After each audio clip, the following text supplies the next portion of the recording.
The first thing she felt was pain. Not the clean kind. Not the sharp, honest kind that fades after a scream. This pain was wrong. It burned and froze at the same time, crawling under her skin like it didn't belong to her body. Like it had its own purpose. She ran anyway. Bare feet slammed against soaked earth, roots slicing her soles, stones biting deep. She didn't slow. She couldn't.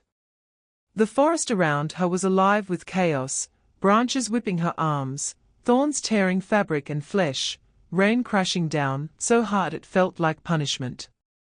The sky split open with thunder, and every flash of lightning showed her exactly how alone she was. And how close they were. A howl ripped through the night behind her. Not a stranger's howl. Not an enemy's. Her pack. Her former pack. The sound cut deeper than the wounds along her ribs. It wasn't just a call to hunt. It was a declaration. You are no longer one of us. You are prey now. Her lungs burned as she pushed harder, legs shaking, muscles screaming. Warm blood slid down her side, but it wasn't red. Not fully. It shimmered faintly silver in the lightning, glowing like moonlight trapped in liquid. Every drop that hit the ground hissed softly, steaming against the cold earth. She didn't need to look to know how wrong that was. The rain soaked her hair, plastered it to her face, filled her mouth with the taste of iron and mud. Her heartbeat thundered so loud it almost drowned out the storm, sinking with the sky itself. Boom. Boom. Boom. Each beat sent a pulse through her chest, through her veins, like something inside her was waking up. She didn't want it to. Another howl echoed closer this time. Then another. Then many. Surrounding. Closing in. Her throat tightened. Fear clawed at her chest, sharp and desperate, but beneath it was something worse. Grief? The kind that doesn't scream.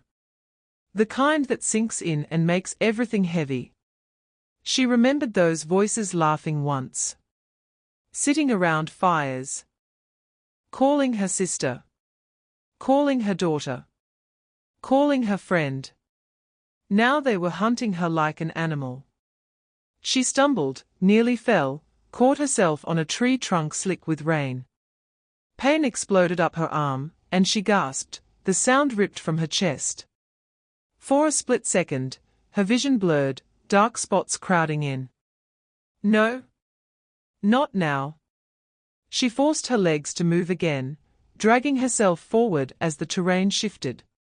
The ground sloped downward, roots twisting like traps beneath the mud. The forest grew thicker, darker, as if it was trying to swallow her whole. Snowflakes began to fall. At first, just a few, melting as soon as they touched her skin. Then more. The rain turned sharp, icy, stinging her cheeks, her lashes, her lips. Her breath came out in foggy bursts, white and frantic, each exhale a visible reminder of how close she was to freezing, or collapsing. Confusion wrapped around her thoughts. How had it come to this so fast? One moment she'd been standing in the circle, heart pounding but hopeful. The next, screams. Accusations. Hands grabbing her arms. Fear in eyes that used to look at her with love. Monster. That was the word they used. Another flash of lightning revealed a fallen tree ahead, its roots ripped from the ground and twisted into a dark hollow beneath. Without thinking, she dove for it, scraping her shoulders, tearing her skin as she crawled into the cramped space.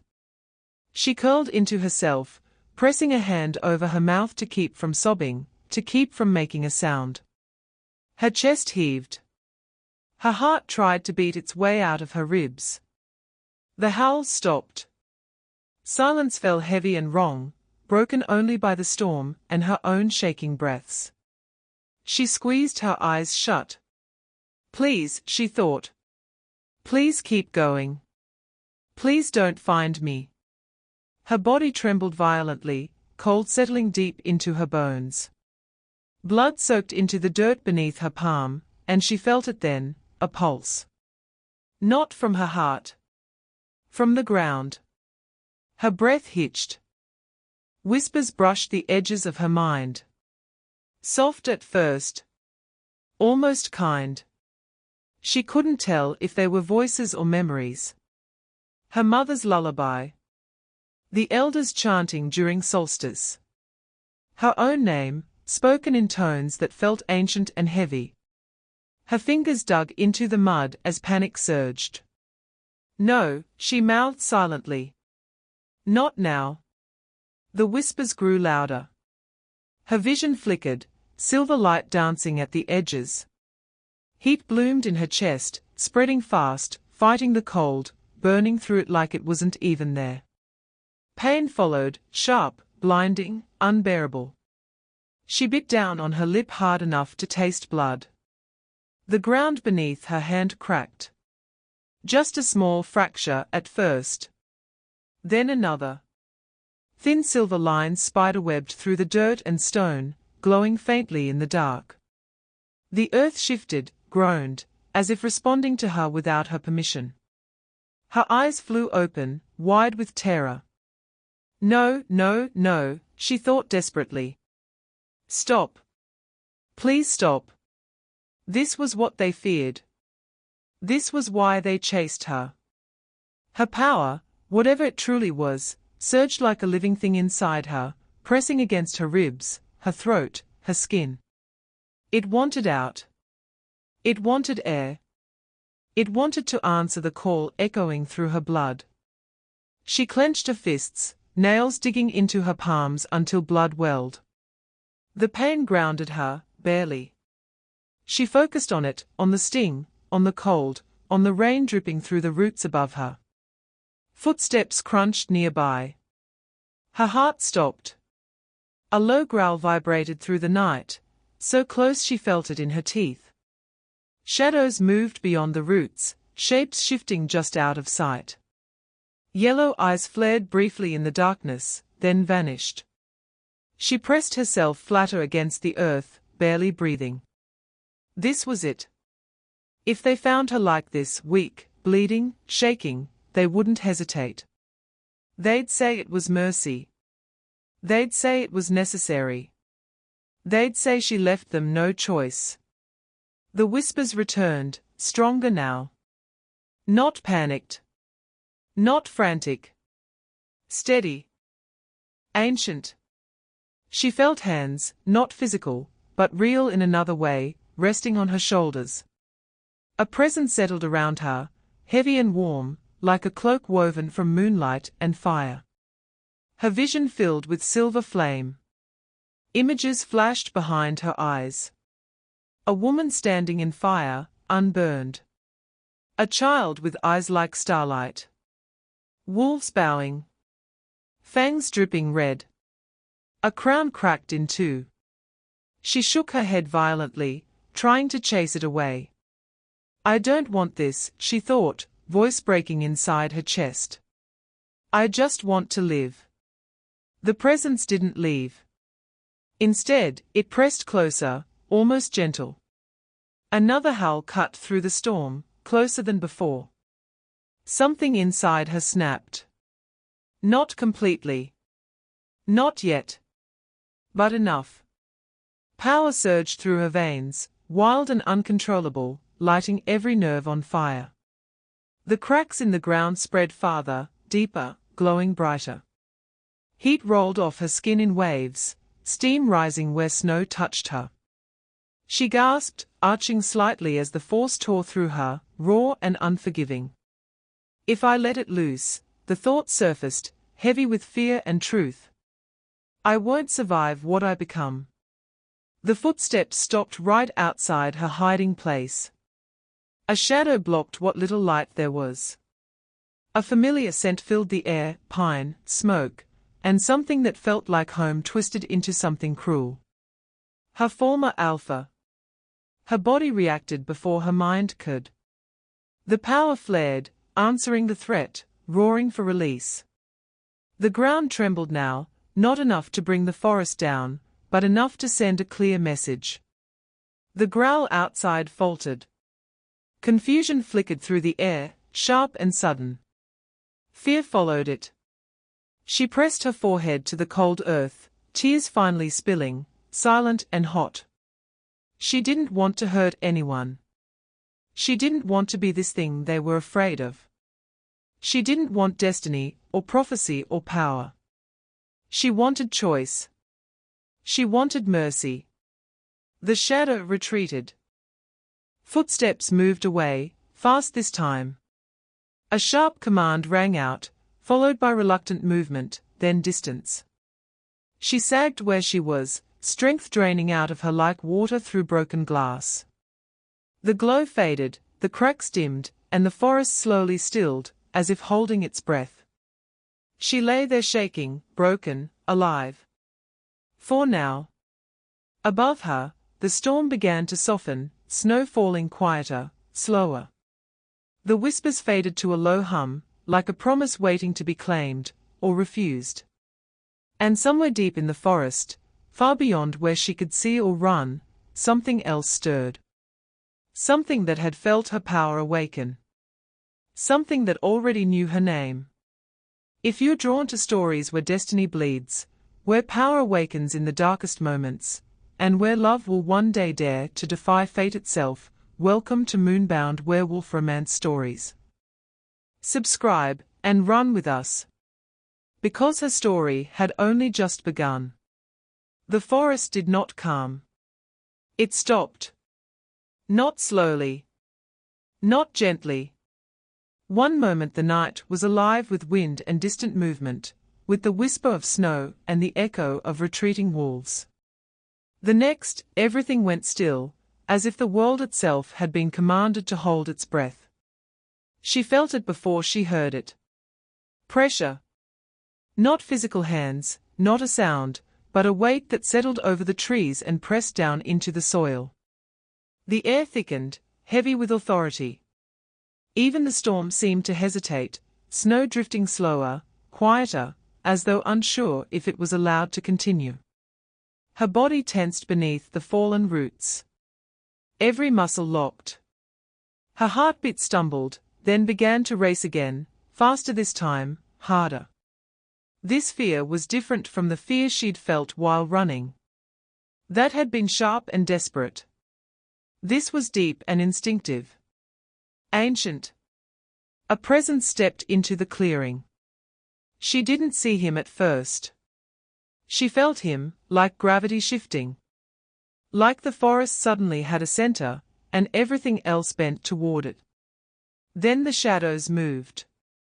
He emerged without sound, tall and solid, broad shoulders wrapped in a dark coat dusted with snow. Moonlight caught the sharp line of his jaw, the scar cutting through one eyebrow, the calm, dangerous stillness of someone who did not need to rush. His eyes glowed faintly, not the bright gold of her former pack, but something deeper. Older. Burnished like embers buried under ash.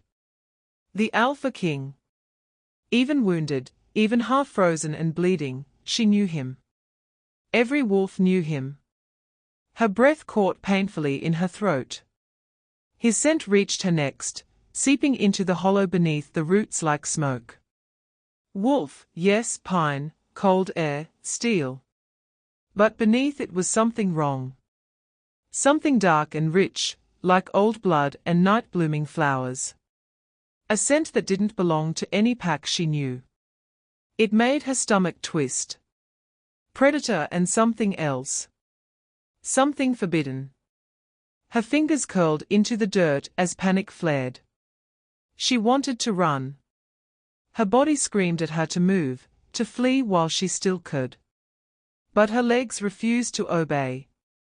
The weight of him pinned her in place more effectively than chains.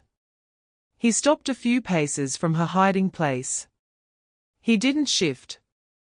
He didn't bare his teeth. He didn't issue a command. He waited. The silence stretched, taut as a drawn bow.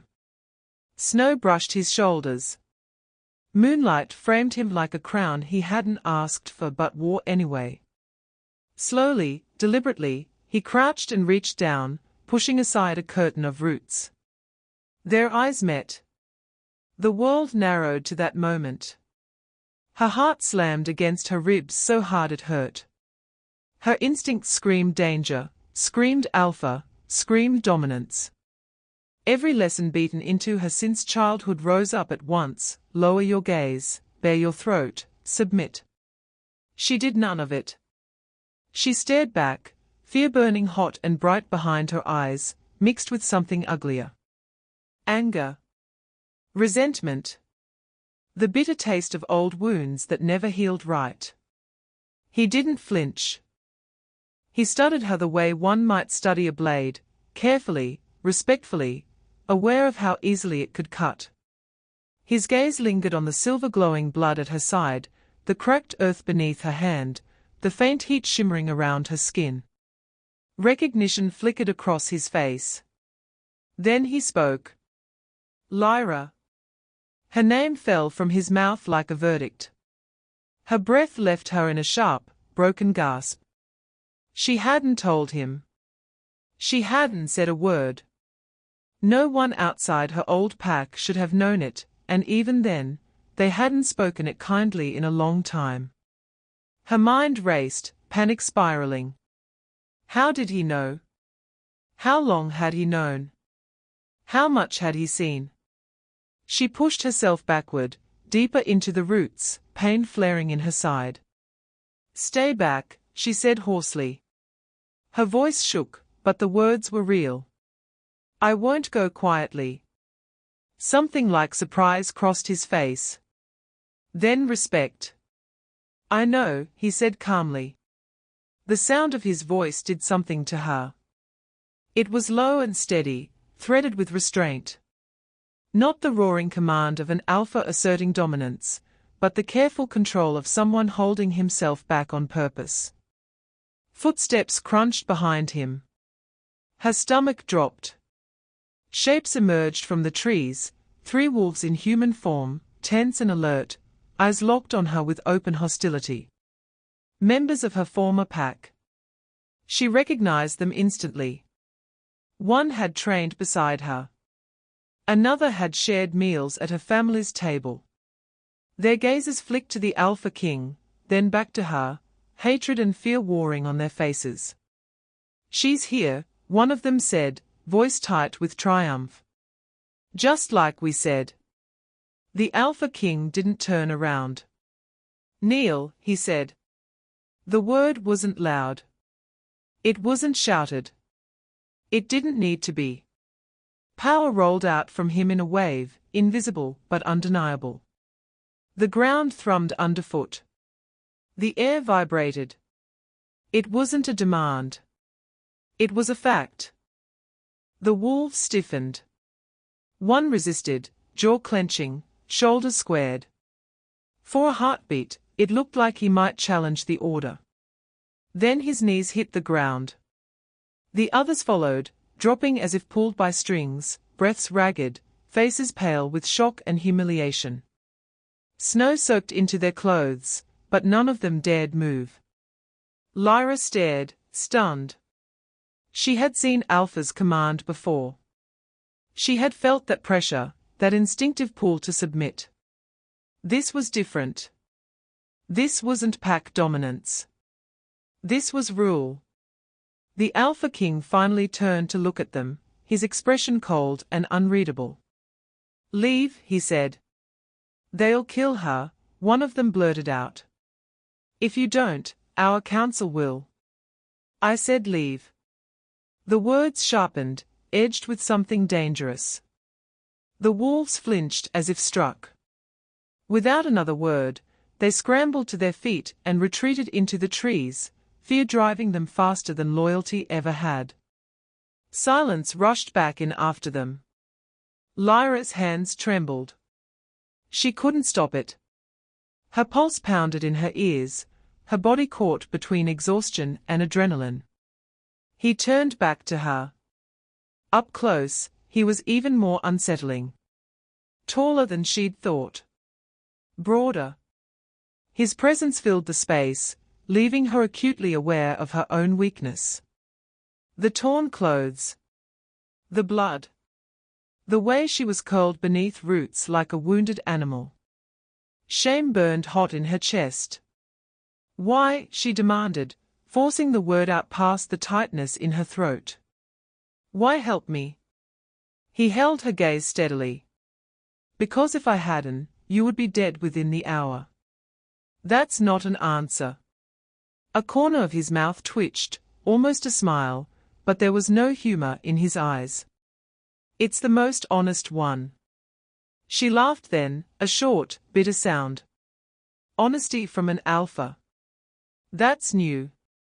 Something dark flickered across his face, gone too fast to fully read. You don't trust alphas. No, she said flatly. I don't. He nodded once, accepting it without offense. You have reasons. The simple acknowledgement shook her more than anger would have. Her defenses wavered, just a crack, and fear rushed in to fill the space. She scrambled to her feet, swaying, pain tearing through her side.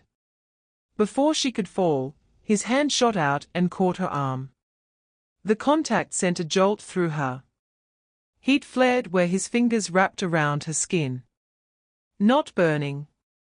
Not painful. Just intense. Her power stirred instinctively, reacting to his touch like sparks to flint. She jerked back, yanking free. Don't touch me. His hand dropped immediately. All right. The ease with which he stepped back, giving her space, unsettled her. He wasn't pressing. He wasn't asserting himself. He was watching. Waiting. You should be dead, she said, her voice trembling despite her effort to steady it. Everyone who carries what I do ends up dead. Or worse. So why are you standing here like you've been expecting me? He studied her for a long moment, eyes tracing the lines of exhaustion on her face, the fear she couldn't quite hide, the glow beneath her skin she was fighting to suppress. Because I have, he said quietly. Her stomach dropped.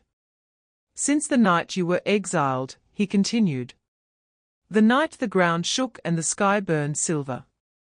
The night every seer within 100 miles woke screaming your name.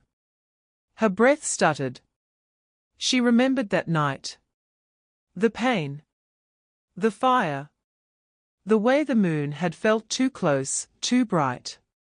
You watched me suffer, she whispered. And did nothing. His jaw tightened. I watched you survive. The words hit harder than she expected. You think I wanted this, she snapped, anger flaring hot and sharp. You think I chose to be hunted by my own people?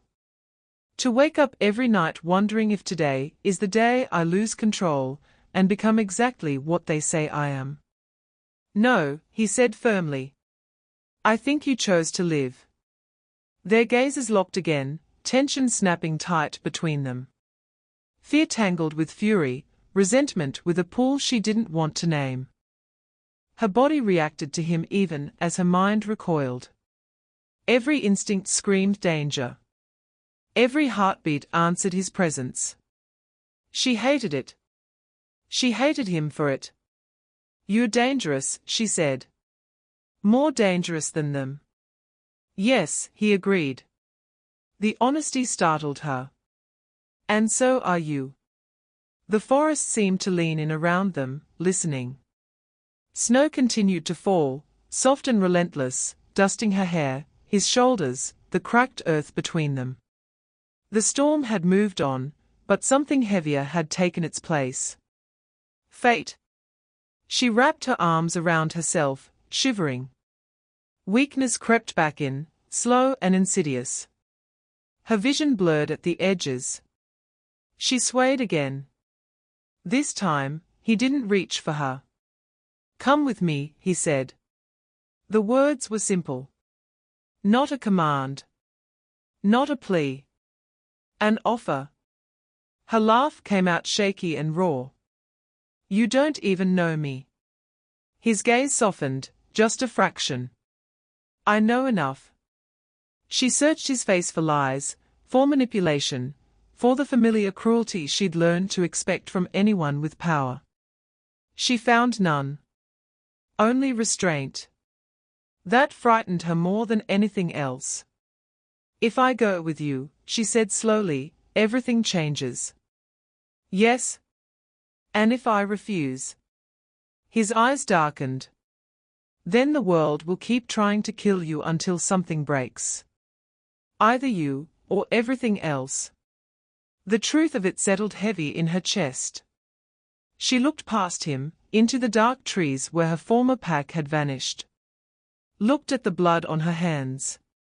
Felt the restless power humming beneath her skin, impatient, waiting. She was so tired of running. And he was standing there, offering a path she didn't understand, didn't trust, and couldn't ignore. She met his gaze one last time, fear and fury twisting together in her chest. Don't think for a second that I belong to you, she said.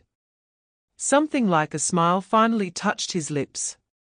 I would never make that mistake. The forest exhaled. And with that single step forward, Lyra crossed a line she could never uncross. She followed him because the alternative was collapse. Not trust. Not faith. Just the simple truth that her legs were failing her, her vision dimming at the edges, and the forest behind them was no longer empty. Every instinct told her she was walking deeper into danger, but exhaustion was louder than fear now, and the strange calm that radiated from him wrapped around her like a shield she didn't remember asking for. They moved through the trees without speaking. He matched his pace to hers without comment, slowing when she faltered, stopping when her breathing turned ragged. He never touched her again, not once, but his presence stayed close, close enough that she felt it in her bones. Like standing near a fire you refuse to acknowledge is warming you. With every step, the past crept closer. She tried to push it away, tried to focus on the crunch of snow beneath her feet, the way the moonlight slipped between branches, the steady rhythm of his breathing ahead of her. But pain had a way of loosening old doors. And once opened, they never closed quietly. The memory came back with brutal clarity. The circle. The stone clearing at the heart of the pack lands, lit by torches and judgment. She could still smell the smoke, still hear the murmurs that had spread like rot through the crowd. She'd stood in the center with her head high, because she hadn't known yet that everything she was about to lose had already been decided. Her mother had been beside her then, fingers trembling as they clutched Lyra's sleeve. Please, she'd whispered, voice breaking. She's just a girl. The elders hadn't looked at her mother. They'd looked at Lyra like she was a wound that refused to heal. The alpha, her alpha then, had raised his hand, and silence had fallen instantly. Power pressed down from all sides, forcing obedience, forcing stillness. Lyra remembered how her wolf had paced inside her, uneasy, sensing something wrong long before her mind caught up. Lyra of the Northwood Pack, the alpha had said, his voice echoing against the stones. Step forward. She had. That was the cruelest part. She had stepped forward willingly, trusting the laws that were supposed to protect her. Trusting the pack that had raised her, fed her, sworn to stand beside her until death. The elder with the sight had spoken next, her voice thin and shaking. The blood sings wrong, she'd said. There is darkness in her line. A murmur rippled through the crowd. Lyra had felt it then. That subtle shift. The way bodies leaned back from her. The way eyes hardened. The brand had been brought out. She remembered the smell of heated silver, sharp and bitter, burning her lungs before it ever touched her skin. She remembered shaking her head, confusion drowning out fear. I didn't do anything, she'd said. I swear. No one answered. When the brand pressed into her shoulder, her scream tore out of her before she could stop it. Pain like she'd never known exploded through her, white-hot and blinding. Her wolf screamed too, a sound only she could hear, raw and panicked, slamming against the walls of her mind. Cursed. That was the word they used. Her mate had been there, standing among the others. She'd searched for his eyes, desperate for something, anything, that told her she wasn't alone. She'd found his gaze and watched him look away. That hurt more than the brand. Her mother had dropped to her knees, sobbing openly, begging them to stop, to reconsider, to test again. Guards had pulled her back, her cries echoing uselessly through the clearing. The blood moon has marked her, the elders had declared. Born of wolf, tainted by vampire blood. If she remains, she will bring ruin. Lyra had tasted blood then, bitten her tongue to keep from screaming again. Vampire. The word had felt unreal, like a nightmare someone else was having. She hadn't known her father. Her mother had told her he died before she was born. That was all. No stories. No details. Just grief and silence. Now the silence made sense. She will birth the end of us, someone had shouted from the crowd. The words had spread, taken root, fed on fear. She'd seen it in their eyes. Not hatred at first. Fear. And fear was always worse. They'd given her a choice. Leave before sunrise, or be executed as a threat to the pack. She remembered standing there, shaking, clutching her burning shoulder, her entire world collapsing around her. Remembered the way her wolf whimpered, confused and hurt, asking why no one was protecting them. She remembered turning to her mate one last time. Say something, she'd begged. He hadn't. The memory slammed into her chest now, sharp and suffocating. She staggered, breath hitching, and stopped walking. The Alpha King stopped too. Snow drifted down between them, soft and relentless. The forest loomed close, dark and watchful. I can't, she whispered suddenly, the words spilling out before she could stop them. I can't do this. He turned slowly, his expression unreadable, but his eyes were alert now, focused on her with an intensity that made her feel painfully seen. I'm not going back, she said, shaking her head. I won't stand in another circle. I won't beg for mercy from people who already decided I'm a monster. I didn't bring you here to return you, he said quietly. That wasn't what broke her. What broke her was the gentleness in his voice. The absence of judgment. The fact that he wasn't arguing with her pain or dismissing it as weakness. The dam cracked. I tried, she said, her voice trembling as tears finally slid down her cheeks, hot against the cold. I tried to be good. I followed the rules. I never hurt anyone. And it still wasn't enough. Her hands curled into fists at her sides. Silver light flickered faintly beneath her skin, reacting to the surge of emotion. I didn't ask for this blood, she whispered. I didn't ask to be born wrong. He took a slow step closer, careful, as if approaching something wounded and unpredictable. He stopped well short of touching her. You weren't born wrong, he said. The certainty in his voice made her chest ache. You don't know that. I do, he replied. Because I know what it's like to be defined by something you never chose. Her gaze snapped up to his. For the first time since meeting him, something shifted. Curiosity pierced through the fear. You, she asked hoarsely. What could you possibly know about being cast out? A shadow crossed his face then, deep and old. Pain, carefully controlled.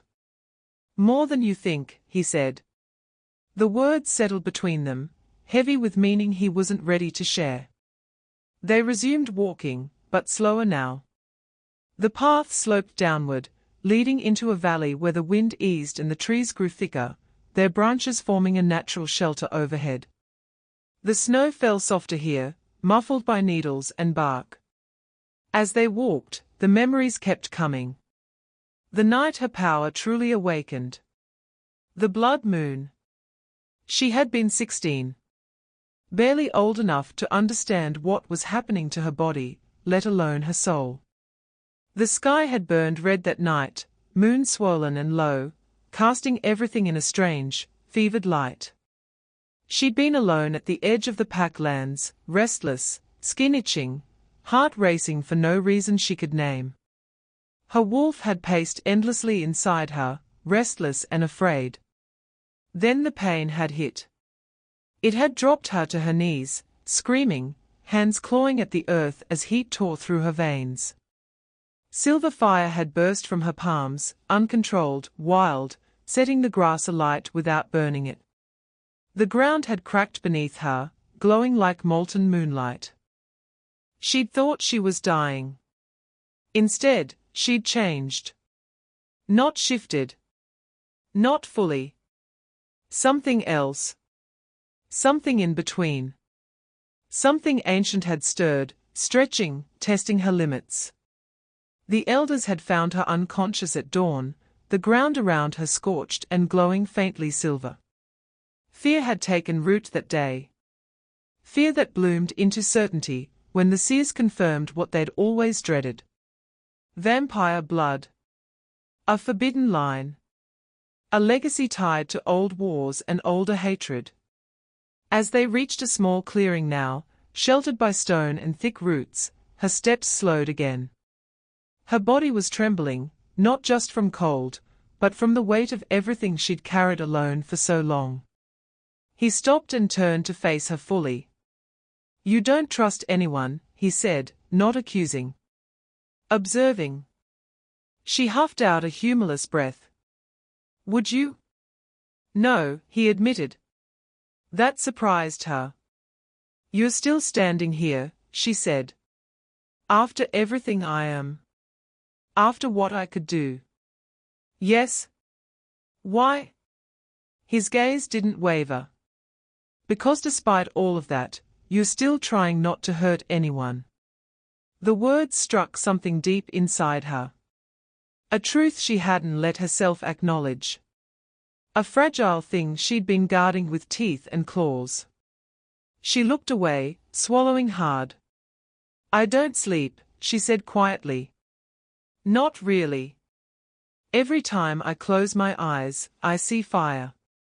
I hear them screaming. I'm afraid if I relax, even for a second, I'll lose control and prove them right." Her shoulders shook as she spoke, vulnerability bleeding through every word. "So I stay awake. I stay moving. I stay alone." He listened. Really listened. No interruptions. No reassurances that rang hollow. Just presence. Steady and grounding. "You won't be alone tonight," he said at last. The simple statement sent an unexpected wave of relief through her chest, followed immediately by fear. "I don't belong anywhere," she said. "Then for now," he replied, "you can belong to the moment you're in." She laughed softly through her tears. "You're strange for an alpha." His mouth curved faintly. "I've been told." They settled beneath a natural overhang of stone, protected from the wind. He built a small fire with practiced ease, the flames low and controlled. She sat opposite him, drawn to the warmth despite herself. As the firelight flickered across his face, she studied him more closely. The scars. The weariness hidden beneath control. The weight he carried, invisible but heavy. She didn't trust him. But for the first time in a long time, the storm inside her quieted. Just a little. And in that fragile stillness, something dangerous took root. Hope. The fire burned low when they left, reduced to embers that pulsed softly like a heartbeat buried under ash. Dawn never came. The sky stayed locked in a long, dim twilight, as if the world itself was reluctant to witness where they were going. She followed him again. Not because she trusted him. Not because the fear had faded.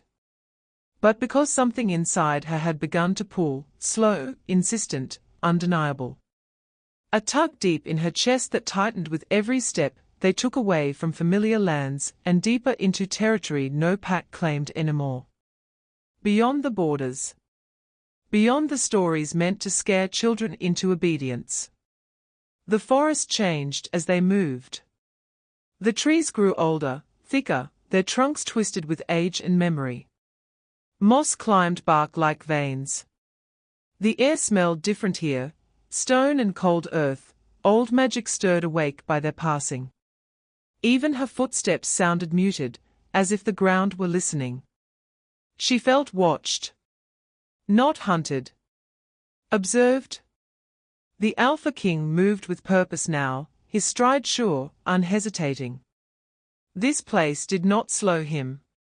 If anything, it seemed to recognize him, branches bending just enough to let him pass, roots sinking deeper, as if bowing out of the way. That frightened her more than the ruins themselves. They walked for hours. Maybe longer. Time thinned here, stretched strangely, minutes slipping through her grasp like water. Her exhaustion faded, replaced by a tight, electric awareness that hummed under her skin. The silver in her blood stirred, warming, restless. Then the land opened. The forest fell away abruptly, revealing a wide basin carved into the earth like a wound that never healed. Stone pillars rose from the ground in a broken ring, their surfaces etched with symbols so old they hurt to look at. At the center stood what remained of a structure, half-collapsed walls of black stone, fused together by something that looked like bone. The ruin breathed. Not literally. But it felt alive, humming with a low, resonant energy that vibrated through her bones the moment she crossed the threshold. She stopped short. Every instinct screamed at her to turn back. "What is this place?" she whispered. He didn't answer right away. His gaze swept the ruins with something like reverence, and something like regret. "Where the old world tried to save itself," he said finally. "And failed." The moment she stepped fully into the basin, the ground reacted. A low thrum rolled beneath her feet. The air thickened, charged. The symbols carved into the nearest pillar flickered once, then flared to life in soft silver light. Her breath caught painfully. The glow spread, racing along grooves and runes like fire chasing oil. Stone whispered as the light traveled, voices brushing against her mind in a language she didn't know, but somehow understood. "Welcome home." She staggered, clutching her chest as the pull intensified, sharp enough to steal her breath. The Alpha King was beside her instantly, not touching, but close enough that she felt the steady gravity of him anchoring her. "This place reacts to blood," he said quietly. "To lineage." The ruins closest to him remained dark. The ones nearest her burned brighter. She swallowed hard. "You knew this would happen." "Yes." "And you brought me anyway." "Yes." Anger flared, hot and sudden, but it couldn't find purchase. Fear smothered it, heavy and cold. "What does it want from me?" His eyes met hers, and for the first time since she'd met him, the control she'd sensed in him wavered. "Everything," he said. They moved deeper into the ruin. Each step made the whispers louder, clearer. The stones under her feet warmed, responding to her presence. Cracks in the walls glowed silver, then gold, then something deeper, an ember-red light that pulsed in time with her heart. Images bled into her vision. A battlefield soaked in blood and moonlight. Wolves and vampires locked in combat, teeth and claws flashing. A woman standing between them, arms outstretched, her body burning with silver flame that did not consume her. A child crying. She gasped, stumbling, and this time his hand closed around her elbow, steadying her without hesitation. The contact sent a ripple through both of them, her power flaring, his control tightening in response. "Easy," he murmured. "Breathe." She did. Barely. At the heart of the ruin stood an altar. It was carved from black stone and pale bone, fused together so seamlessly it was impossible to tell where one ended and the other began. Dried blood stained its surface, ancient and dark, etched into the grooves of symbols that crawled across it like living things. She knew without being told. This was where the prophecy had been carved. The moment she stepped closer, the runes ignited fully, light bursting outward in a wave that knocked the breath from her lungs. The whispers crescendoed into voices, layered and resonant, echoing through her skull. "The child of flame shall unite fang and claw." She dropped to her knees, the words slamming into her with the weight of truth. Her hands pressed to the stone floor, which glowed beneath her palms, answering her touch eagerly. "No," she whispered. "That's not about me." The voices did not argue. They showed her. Visions poured in faster now. A child with eyes like molten silver. A heartbeat not quite wolf, not quite vampire. Power coiled tight and waiting. Packs bowing. Clans kneeling. The old hatred burning itself out in the face of something new. Her stomach twisted violently. "This is wrong," she said, her voice breaking. "I don't want this." The Alpha King stood a few steps behind her, rigid, as if carved from the same stone as the altar. His gaze was fixed on the glowing runes, his expression unreadable, but the tension in his frame spoke louder than words. "It isn't a demand," he said slowly. "It's a warning." She looked back at him, panic clawing up her throat. "A warning of what?" "Of what happens if the bloodlines remain divided," he said. "Of wars that never end. Of extinction." Her laugh came out sharp and hysterical. "So the answer is me. I'm the solution to centuries of violence." "You're the bridge," he replied. "I'm not strong enough," she said. "You've seen me. I can barely control what's inside me." "That's why the prophecy doesn't end with you," he said. The words settled cold and heavy in her chest. "What does that mean?" she asked, though some part of her already knew. Before he could answer, footsteps echoed through the ruin. She spun, fear spiking anew, but these weren't wolves. The figures that emerged from the shadows were older, slower, wrapped in layers of dark cloth and bone charms that clicked softly as they moved. Their eyes glowed faintly, not with dominance, but with sight. Seers. Elders from no single pack, bound instead to the old ways, to the ruins that predated borders and crowns.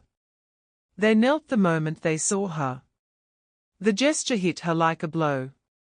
"Rise," she said automatically, panic threading her voice.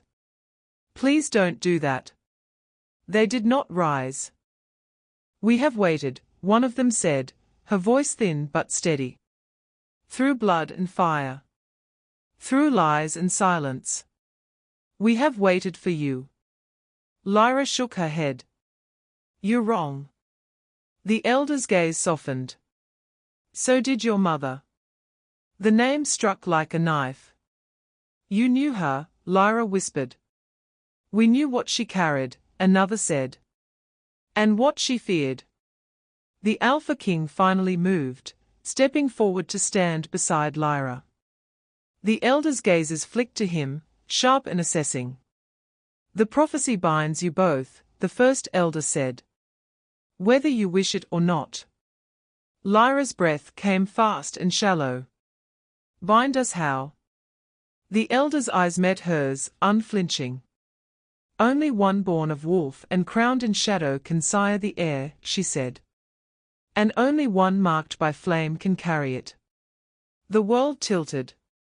Lyra staggered back as if struck, horror flooding her veins faster than any power ever had. No, she breathed. No? You talking about? A child, the elder finished gently. The word echoed through Lyra's mind, hollow and terrifying. A child. Not a weapon. Not a prophecy. A life. Her hands flew to her stomach instinctively, protectively, even as nausea rolled through her. You're saying I'd have to? Her voice broke completely. I don't even know how to take care of myself. The elders did not argue. They did not reassure her with empty promises. That fear, one said softly, is why it must be you. She laughed again, this time bitter and broken. You think fear makes me worthy? No, the elder replied. Love does. Lyra turned away, wrapping her arms around herself as the weight of it all crashed down.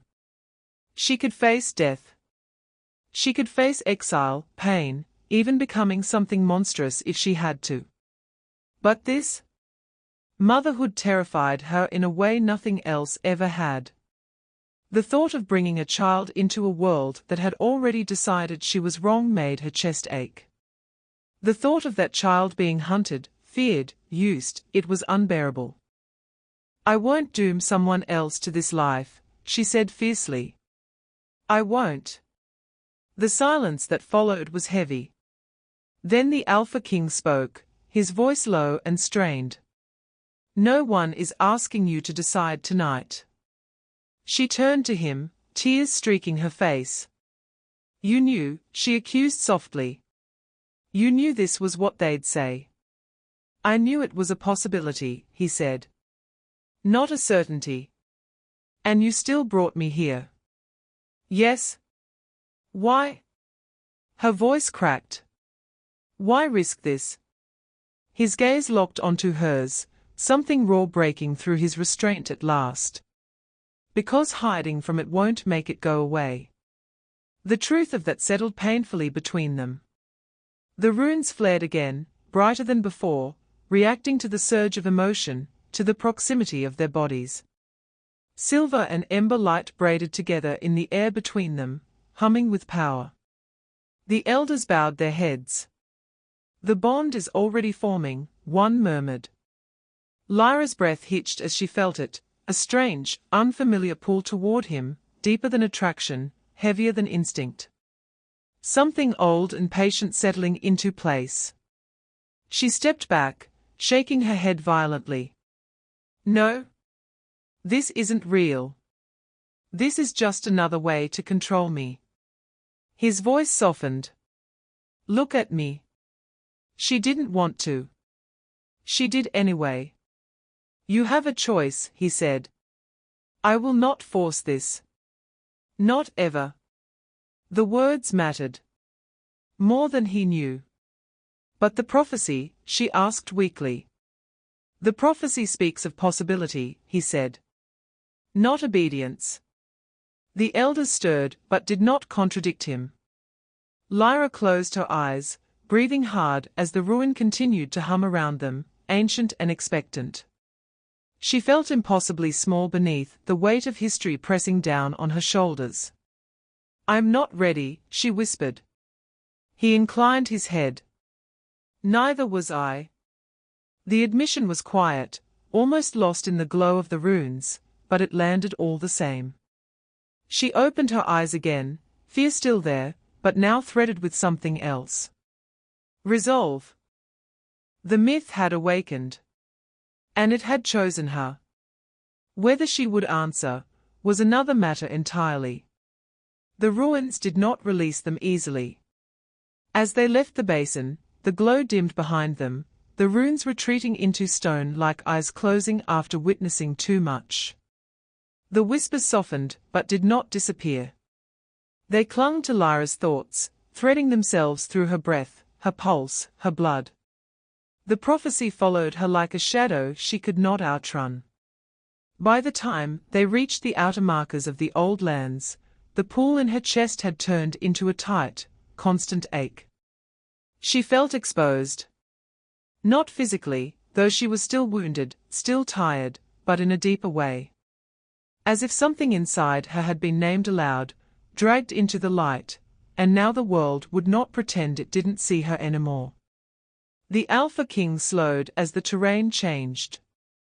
The ancient forest thinned. The ground grew more orderly, paths carved by generations of wolves. Pack land.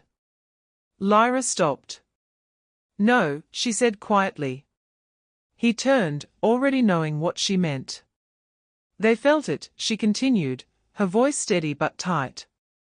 The ruins. The power. Whatever woke up in there, it didn't stay quiet.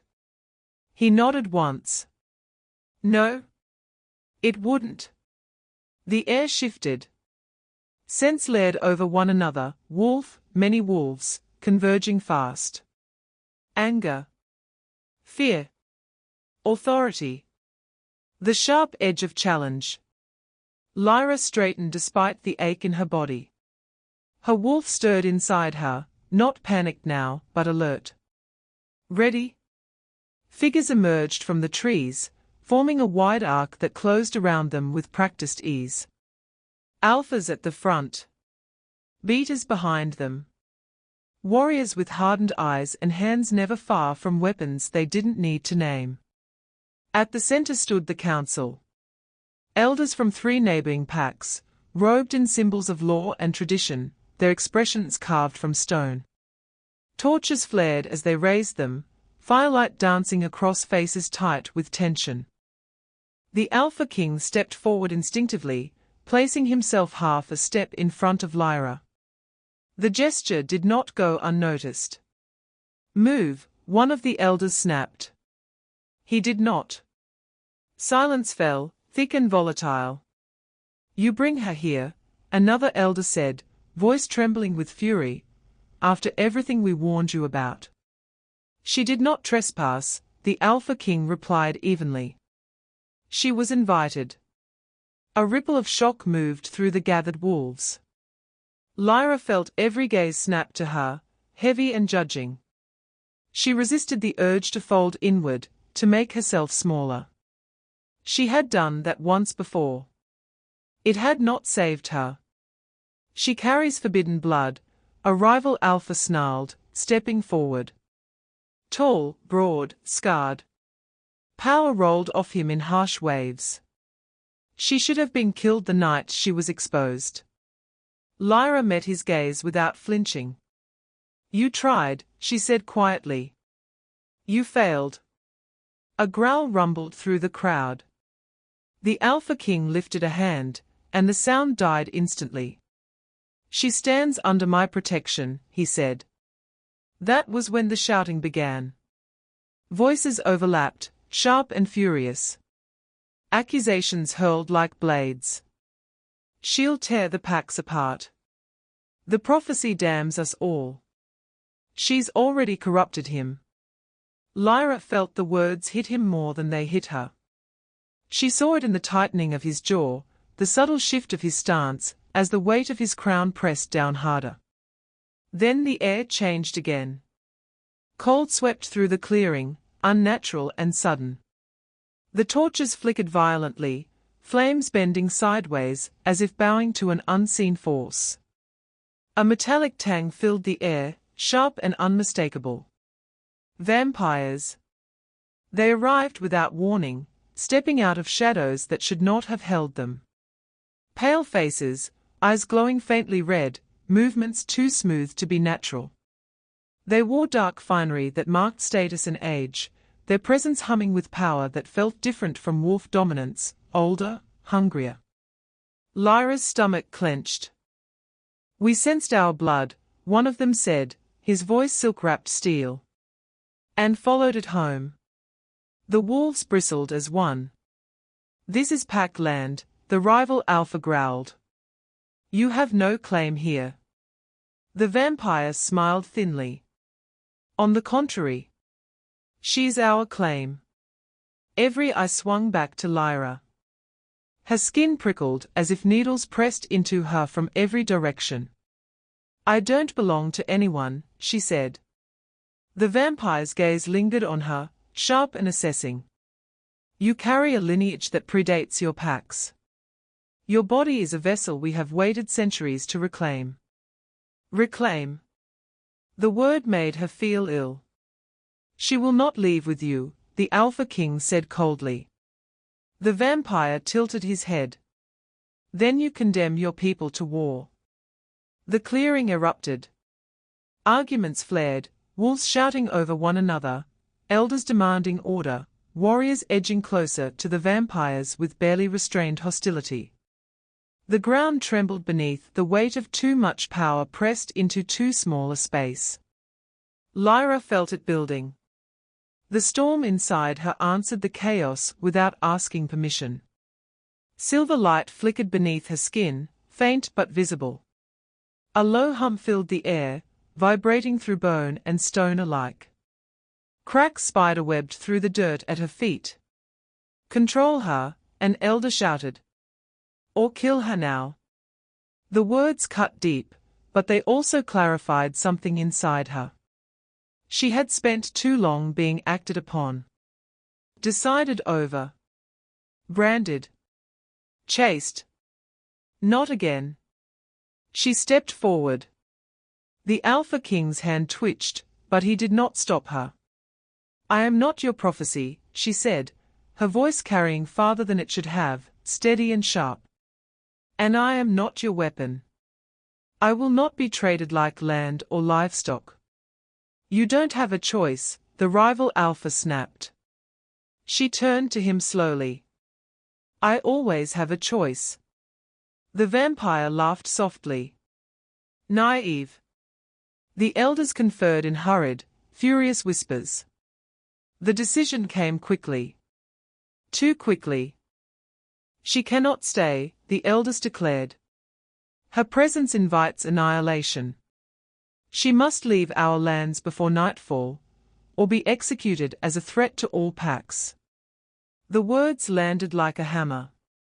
Lyra looked to the Alpha King. This was the moment.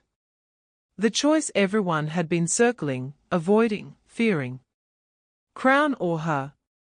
He did not answer immediately. Not because he didn't want to. But because he saw it all, the blood that would spill, the packs that would fracture, the war that would ignite the moment he defied them openly. His hesitation was brief. It was enough. Lyra felt it like a physical blow. Understanding dawned, sharp and bitter. He was afraid. Not of her. Not of the prophecy. Of what saving her would cost everyone else. She nodded slowly, pain hollowing her chest but not breaking her spine. I see, she said quietly. No, he began, stepping toward her. She raised a hand, stopping him. Don't. The word carried weight. He froze. I won't be the spark that burns your world down, she said. And I won't wait to be killed to prove a point. She turned to the council. I'll go. A murmur rippled through the crowd, relief, suspicion, triumph.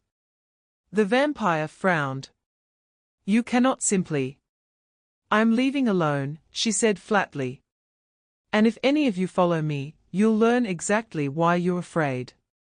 The power inside her flared in response, silver fire licking briefly along her arms before she forced it back down. She met the Alpha King's gaze one last time. There was something raw there now. Regret. Anger. A promise he couldn't speak aloud. She didn't need it. I won't forget this, she said softly. But I won't let it define me either. Then she turned and walked into the forest. The path closed behind her, trees swallowing her form, snow falling thicker, as if the land itself were trying to hide her escape. She left alone. But not broken. Behind her, The world she had stepped away from began to fracture, packs divided, alliances strained, war whispers already curling through the night. And ahead of her, the road burned silver beneath her feet, leading toward a fate that would not be denied. The forest did not welcome her. It watched. Moonlight spilled through the broken canopy in pale sheets, cold and sharp, turning every shadow into something that might move if she blinked too long. Snow crunched beneath her bare feet, numbing, then burning, then fading into a distant ache she no longer bothered to acknowledge. Pain had become background noise. It had been that way since the night she was cast out. Lyra did not stop walking until her lungs burned and the silver road beneath her feet finally dimmed, retreating back into her blood like a secret swallowed whole. Only then did she slow. Only then did she let herself breathe. The night was too quiet. Not the natural quiet of deep wilderness, where insects whisper and branches creak and life hums low and constant. This was held silence. The kind that waits. Her wolf lifted its head inside her, alert but not afraid. Curious. That was new. Lyra pressed a hand to her chest, feeling the steady, stubborn rhythm of her heart. Still here. Still hers. No council decree could change that. No prophecy carved into bone could steal it from her. She moved toward a rocky rise where ancient stones jutted from the earth like broken teeth. The place smelled old. Untouched. Neutral ground. She crouched beneath an overhang, shielding herself from the wind, and drew her knees to her chest. For the first time since she left the clearing, the weight hit her. Not fear. Loss. Not of safety, she'd never truly had that, but of something she had almost believed in. A fragile thread of possibility she had felt when he stood between her and the world. When his voice cut through chaos and claimed her presence as intentional, not accidental. She exhaled shakily. Almost. That word hurt more than rejection ever had. The moon climbed higher. Its light found her whether she wanted it to or not, painting her skin silver, igniting the faint glow beneath her veins. The power stirred, restless now, as if the moon itself were calling to it. To her. Lyra squeezed her eyes shut. Not now, she whispered. The ground trembled. Not violently. Not threateningly. Just enough to be unmistakable. She was on her feet in an instant, body moving before thought caught up. Her senses flared, reaching outward, tasting the air. Wolf. One. Powerful. Familiar. Her heart stuttered. No, she breathed, part warning, part plea. He did not hide his approach. Branches parted without breaking. Snow drifted aside as if pushed by an unseen current. He stepped into the moonlight slowly, deliberately, hands open at his sides, his posture stripped of command. The Alpha King looked different out here. Without the council. Without witnesses. Without the weight of 1,000 watching eyes. He looked tired. His coat was dusted with snow, his dark hair loose around his shoulders, his crown nowhere in sight. The power that usually wrapped around him like armor was muted, drawn inward, contained. But it was still there. A deep, steady presence that pulled at her senses whether she wanted it to or not. Lyra's wolf shifted, unsettled. So did she. You shouldn't be here, she said. I know. His voice was softer than she had ever heard it. Not weak. Controlled. Careful, like each word had been weighed before being released. She laughed once, sharp and humorless. That hasn't stopped you before. No, he agreed. It hasn't. Silence stretched between them, tight with everything unsaid. She turned away from him, staring out at the forest. Did they send you? She asked. To make sure I keep walking. No. To finish what they were too afraid to do themselves. No. She looked back at him then, anger flaring hot and sudden. Then why are you here? He held her gaze. And then, slowly, impossibly, he lowered himself. The Alpha King knelt. Not in battle. Not in strategy. But in the snow, beneath the full moon, his knee pressed to the frozen earth, his head bowed just enough to make the gesture unmistakable. Submission. Lyra's breath caught painfully in her chest. What are you doing? She whispered. What I should have done sooner, he said. What I was too afraid to do in front of them. Her hands trembled at her sides. Get up. He didn't. I failed you, he continued, voice steady even as the admission carved something raw into the air. Not because I didn't choose you. But because I let the world believe I hadn't. That's the same thing, she snapped. No, he said quietly. It isn't. And I need you to hear why. She hesitated, every instinct screaming at her to run, to put distance between herself and the ache threatening to split her open. But her feet refused to move. Say what you came to say, she told him. Then leave. He looked up at her then.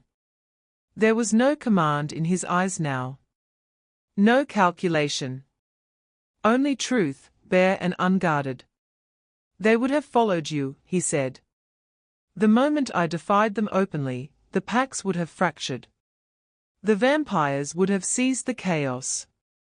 War would have reached you before you crossed the second ridge. She swallowed. So you let me walk into the dark alone. I let you disappear, he said. So I could follow without leading an army behind me. Understanding crept in slowly, unwelcome and sharp. You planned this, she said. I hoped, he corrected. I hoped you would be strong enough to keep moving. I knew you would be. Her chest tightened. You don't get to decide that. No, he agreed. But I get to trust it. The moonlight flared suddenly, brighter than before. The air hummed, vibrating with a familiar heat. Lyra gasped as silver fire licked along the ground between them, not burning, not destructive, warning. Prophecy. Her power surged in response, answering the call without permission. She staggered back a step, clutching her arm as light pulsed beneath her skin. He was on his feet instantly, closing the distance, but stopping just short of touching her. Easy, he murmured. I've got you. No, you don't, she said, breathless. This is exactly why I left. Because you're afraid of what you are. She laughed bitterly. Because everyone else is. He hesitated. Then he exhaled, slow and heavy, as if bracing himself. There's something you don't know, he said. She looked at him warily. If this is another prophecy. It isn't. He turned his face slightly, letting the moonlight catch his features fully. For a moment, she didn't understand what she was seeing. Then her senses caught up. The scent. Not just wolf. Never just wolf. Vampire. Old. Refined. Buried deep beneath layers of control and power. Her eyes widened. My mother, he said, was vampire-born. The world tilted. Lyra stared at him, heartbeat roaring in her ears. That's impossible. It was, he said. Until it wasn't. She hid it. Buried it so deeply even I didn't know until my first shift nearly killed me. Her thoughts raced, fragments snapping into place, the way his power felt different, the way the runes had reacted to him, the way the prophecy had tightened around them both. You're a hybrid, she whispered. No, he said. I'm a survivor. The silver fire flared again, brighter this time, spiraling upward between them like living flame. Symbols burned briefly in the air, fang and claw, entwined, unbroken. Lyra felt tears sting her eyes, uninvited and unwelcome. "They'll never stop hunting us," she said. "I know. They'll never let this go. I know." She laughed shakily. "You're insane if you think I'll drag you into this." He stepped closer, finally close enough that she could feel his warmth, steady and real against the cold night. "I'm already in it," he said softly. "I always have been." Her breath hitched. The space between them shrank to something fragile and electric. His hand lifted, hovering near her cheek, not touching, waiting. "If you tell me to leave," he said, "I will. I won't follow again. I won't interfere. I'll let you choose your path." The fire flickered violently, reacting to her turmoil.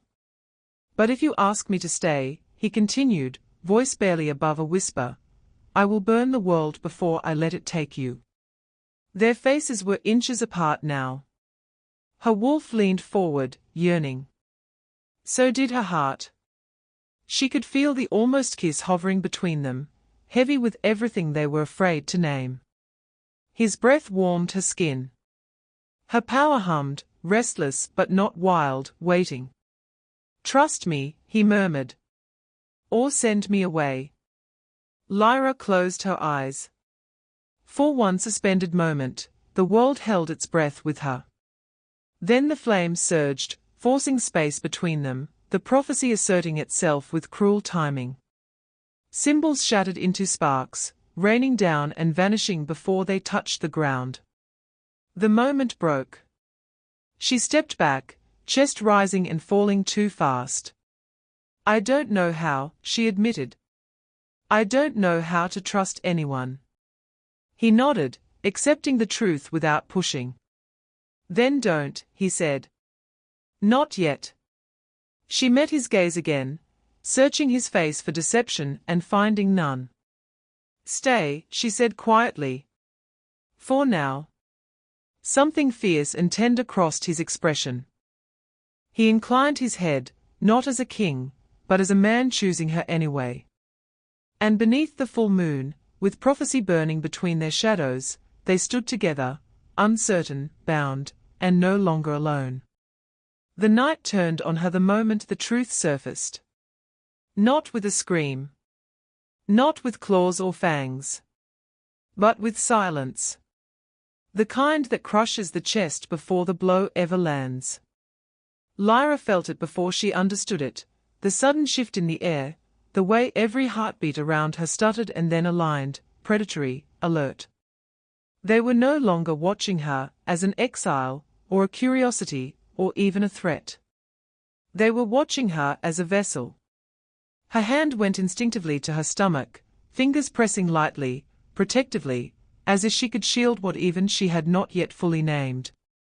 The circle of elders stood rigid beneath the carved stone canopy, their faces lit by torch fire that made their shadows stretch long and twisted across the sacred ground.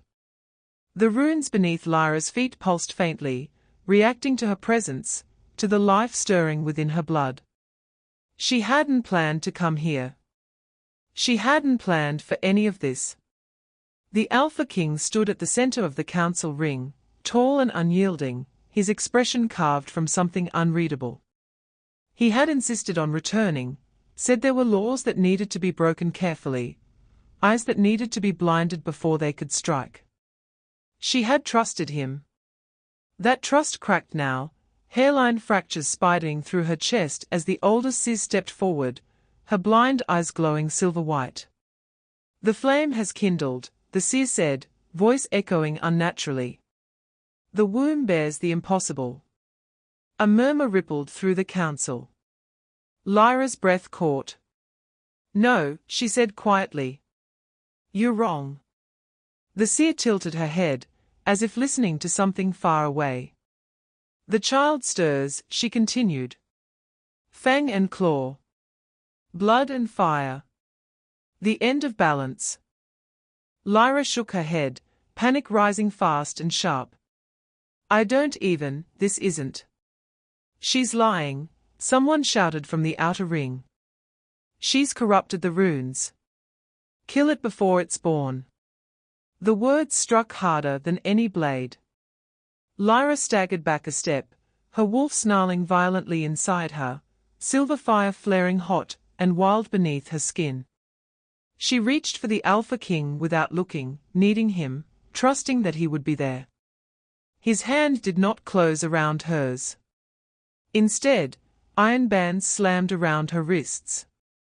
She gasped as ancient magic surged through the restraints, searing cold biting into her power, locking it down, forcing it inward. The ground beneath her feet dimmed, the runes flickering uncertainly, as if confused by the sudden severing of their connection. She looked up sharply. The Alpha King was no longer beside her. He stood with the council now. Bound by their circle. Bound by law. Her heart slammed painfully against her ribs. You knew, she whispered. He did not look at her. The seer raised her staff, striking it once against the stone. By ancient decree, she intoned, the bearer of the hybrid flame is declared a living weapon. Too dangerous to walk free. Too powerful to be allowed choice. Lyra's vision blurred. You can't do this. We must, the seer replied. For the survival of all. The words tasted familiar. Too familiar. Her mother had begged with those same words once. She turned fully toward the Alpha King now, desperation bleeding into her voice. Say something. Slowly, painfully, he met her gaze. And said nothing. The silence from him hurt worse than the accusations, worse than the restraints biting into her wrists. The council began to chant. Low. Rhythmic. Ancient. The air thickened as magic gathered, pressing down on Lyra's chest, on her lungs, on the fragile spark growing inside her. She could feel it now, faint but undeniable. A second heartbeat. Small. Fierce. Alive. No, she cried, struggling against the bonds. Please. The ritual will extract the flame, the seer continued. The vessel will not survive. Lyra screamed. Not from fear. From fury. Silver fire burst from her veins, slamming against the restraints, lighting the council ring in blinding brilliance. The runes flared wildly, the ground cracking beneath her feet as her power fought back, instinctively, violently. The Alpha King moved then. Just one step. It was enough to make her hope surge painfully back to life. Then he raised his hand. Enough, he said. The word fell like a blade. Her power faltered. Her heart broke. Proceed, he continued, voice steady, controlled, cold. By law. The council surged with approval, their chant growing louder, more confident now that the king himself had spoken. Lyra stared at him, devastation hollowing her out. You said you saw me, she whispered. All of me. His jaw tightened. I did, he said. Then he turned away. Something inside Lyra shattered completely. The silver fire dimmed, retreating, curling inward as despair flooded her veins. Her wolf whined, confused and wounded, its faith collapsing alongside hers. She stopped struggling. Stopped screaming. The council mistook her stillness for surrender. They did not see the way her eyes changed. Did not feel the shift in the air, as something deeper than rage began to wake. Guards dragged her toward the altar, the stone slick with the remnants of older sacrifices, the carvings etched deep and merciless. The chanting rose to a crescendo, the magic coiling tighter, sharper, more lethal. Lyra's breath came slow now. Controlled. If this was how it ended, then it would not be with her begging. She lifted her head, meeting the Alpha King's gaze one last time, as they forced her down onto the altar. He looked back. And for just a heartbeat, so brief no one else noticed, his eyes burned. Not with indifference. With agony. The ritual blade was raised. The seer began the final incantation. And beneath the altar, unseen, unheard, ancient sigils ignited. The bindings around Lyra's wrists cracked. Just once. The Alpha King's voice cut through the chant like thunder. Now? The world exploded. The runes beneath the council ring detonated in a blinding surge of silver light, throwing elders and guards alike off their feet. The altar shattered, stone screaming as it split, the ritual blade disintegrating mid-air. Lyra surged upward as her restraints snapped completely, power roaring back into her veins like a storm unleashed. She gasped, the air tasting electric, alive. The Alpha King was at her side instantly, his hand closing around hers at last, grounding her, anchoring her as chaos tore through the sacred ground. "Run," he said urgently, low and fierce. "Do not stop." Her eyes searched his face, confusion warring with dawning realization. "You?" "It was a lie," he said. "All of it." They had to believe it. Guards were already recovering, shouts ringing out as weapons were raised, magic flaring wildly in retaliation. "Go," he shouted. Lyra hesitated only a second longer. Then she ran. Not in fear. In fury. In purpose.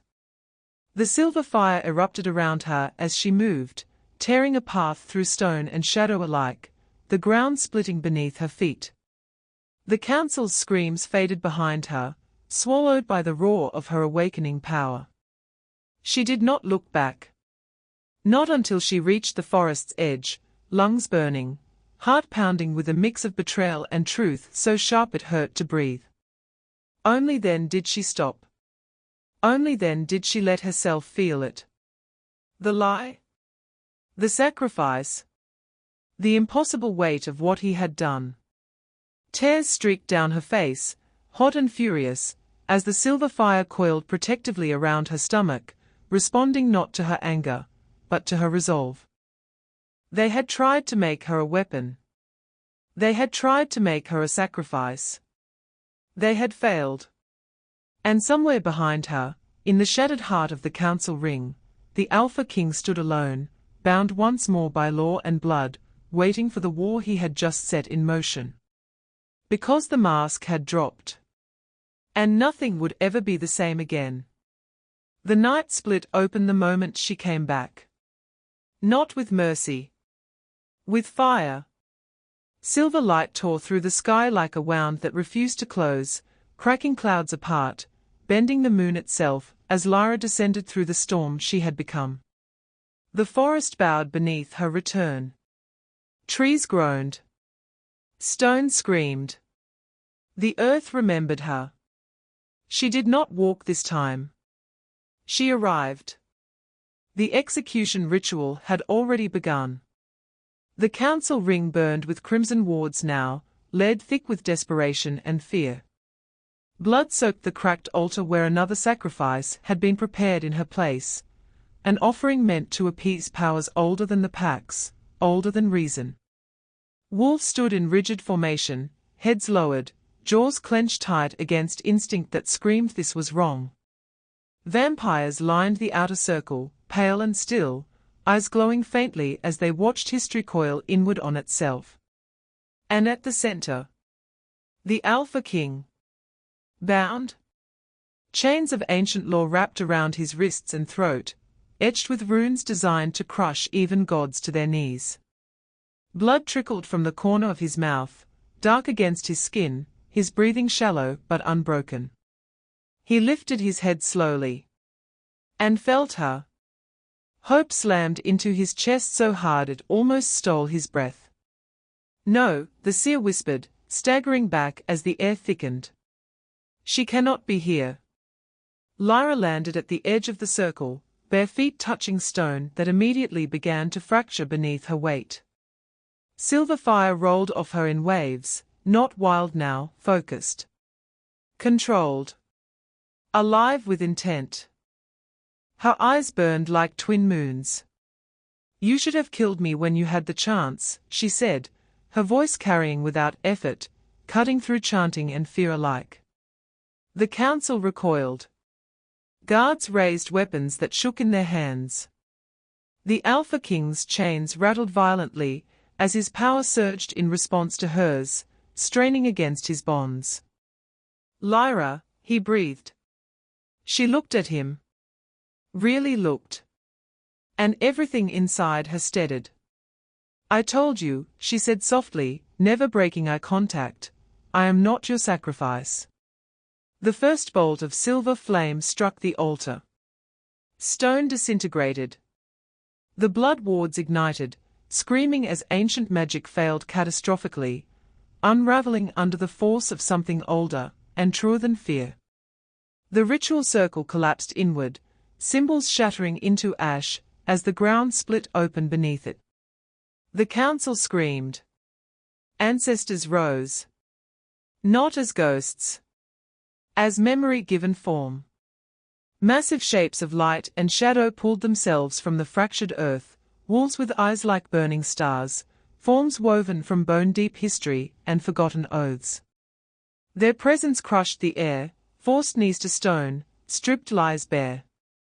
Lyra stood at their center, unbowed.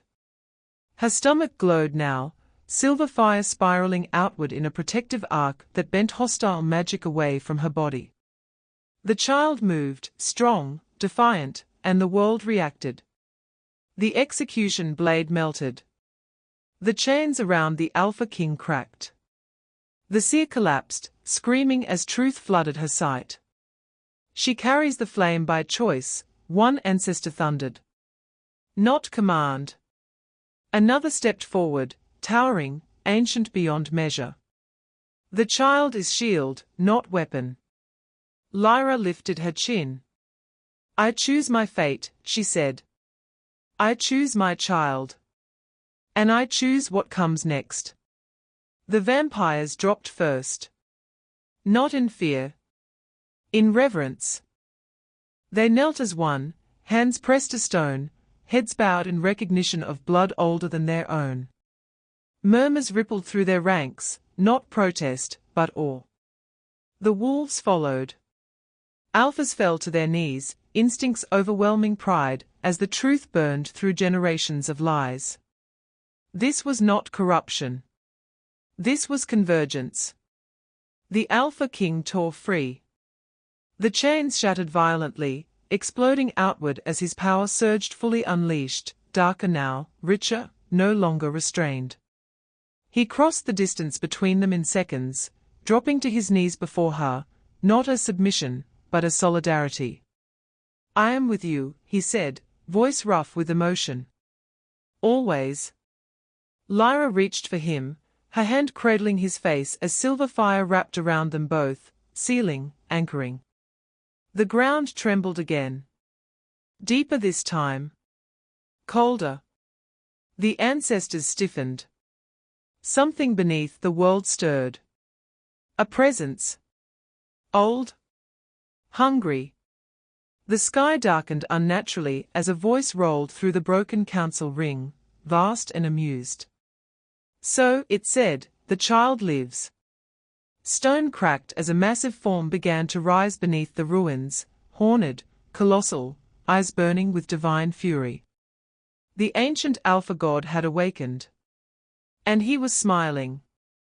The silence that followed was not empty. It was watching. Lyra stood at the center of the broken world she had just reshaped, silver fire still breathing softly around her like a living halo. The ancestors faded back into the earth one by one, their work unfinished, their warnings unfinished, leaving behind scorched stone and truth that could never be buried again. The Alpha God's laughter lingered in the air long after his voice faded, low and knowing, as if the ground itself remembered him. The Alpha King remained kneeling before her, not because he was weak, not because she demanded it, but because something in him understood that this moment, this exact breath of time, was sacred. His hand rested over hers, pressed against the gentle glow at her stomach, reverent, protective, afraid in a way he had never allowed himself to be before. Around them, wolves slowly rose from their knees. Some looked at Lyra with awe. Some with terror. Some with a devotion that frightened them more than hatred ever could. She felt it all. Every stare scraped against her skin. Every doubt hummed like a low ache in her bones. Power did not make those things disappear. It only sharpened them. This was the cost no prophecy ever carved into stone. The vampires withdrew first, slipping back into shadow, eyes lowered, allegiance uncertain, but changed forever. They would not forget what they had witnessed. Blood remembered. Blood always remembered. The council lay scattered, broken not just in body but in belief. Their laws had failed. Their certainty had cracked. And fear, true fear, had finally learned her name. Lyra breathed in slowly. The world smelled different now. Older. Raw. As if something long sealed had been exposed to air for the first time. She looked down at her hands, still faintly glowing, still trembling, not with exhaustion, but with restraint. The power inside her no longer surged blindly. It waited. It listened. It trusted her. That realization shook her more deeply than the battle ever had. The Alpha King stood at last, rising beside her, his presence solid and unwavering. He did not speak. He did not claim her. He simply stayed close enough that she could feel him, a quiet promise made without words. Together, they turned away from the shattered council ring. Every step Lyra took away from that place felt heavier than the last. Not because she was weak, but because leaders carried the weight of what followed. Behind her, whispers began. She defied the gods. She carries the end. She carries hope. Each voice tugged at her, tried to shape her into something convenient, something understandable. She did not turn back to correct them. Some truths had to be lived before they could be believed. At the forest's edge, Lyra paused. The moon hung low, pale and scarred, as if even it had been changed by what it had witnessed. Wind moved through the trees, carrying the scent of coming storms, of borders dissolving, of wars not yet named. She pressed her palm gently to her stomach. The glow answered. Steady. Unbroken. You're not afraid, she whispered, more statement than question. The child stirred, warm and resolute. The Alpha King watched her then, really watched her, seeing not a weapon or a prophecy, but a woman standing at the edge of history, deciding what kind of future she was willing to bleed for. What happens now? He asked quietly. Lyra lifted her gaze to the dark horizon. Now, she said, the world decides whether it learns, or burns. They walked on. Behind them, deep beneath the fractured stone, something ancient shifted again. Chains strained. Eyes opened in the dark. The Alpha God was not done watching. Not done waiting. And somewhere far beyond the forest, other powers stirred, drawn by the echo of silver flame, by the impossible heartbeat that promised change no one could control. Would you have feared her? Or followed her? Would you have bowed to the old laws?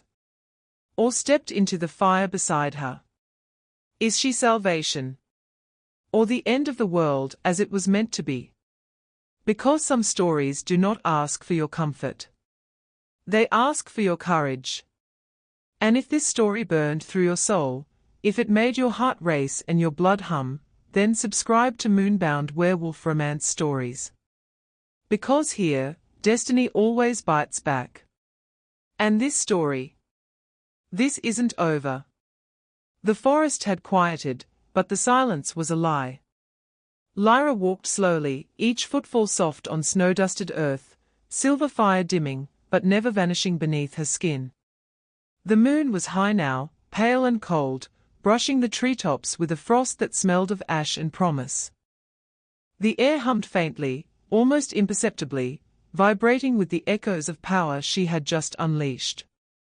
Behind her, the Alpha King followed, every movement measured, controlled, but Lyra could feel the tension in him like an invisible tether. His presence pressed against her back, protective and raw, a constant reminder that even victory carried its own danger. Every instinct, every memory of the Council's betrayal, every spark of silver flame within her still whispered caution.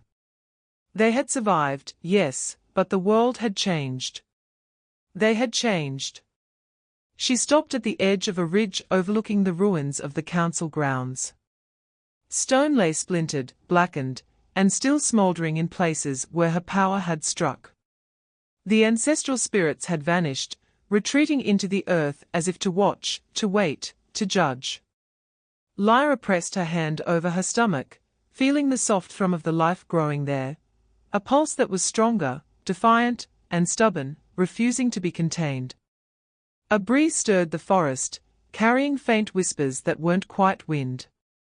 The child is not the first.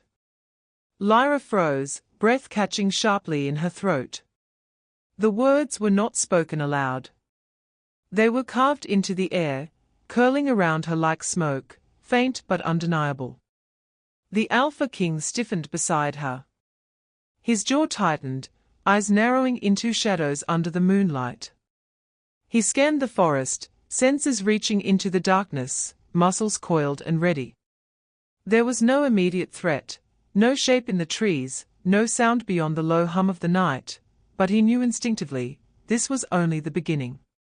Lyra's wolf rose inside her, tension coiling tight around her chest, heart pounding in sync with the distant rumble of the earth. She had learned the world was never fair. That prophecies were traps. That power demanded payment. But something in her, a spark, unyielding, told her this warning was different. Personal. Direct. Ancient. The child is not the first, the whisper came again, more insistent, like a heartbeat under the ruins, vibrating through bone and memory alike. Lyra glanced down at her hands, still faintly glowing. Not the first, what? She whispered, voice low and wary. Who's there? The Alpha King's hand touched her elbow lightly, grounding, anchoring. Stay with me, he said, voice a low rumble.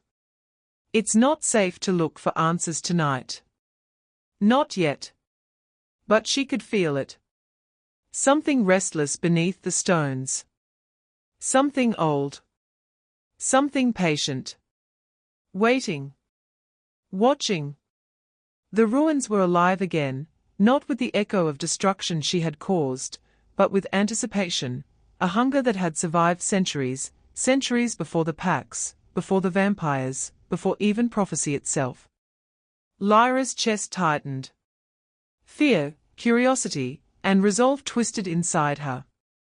The whispers curled through her mind, images forming too quickly, fleeting, shadows of what could be, children born of fire and fang, ancient power buried in human and wolf, hidden and secret, shaping the world silently before any had noticed. Her stomach flared, silver light sparking around her growing child, as if the little life inside her sensed the danger. Protective, resilient, unwavering.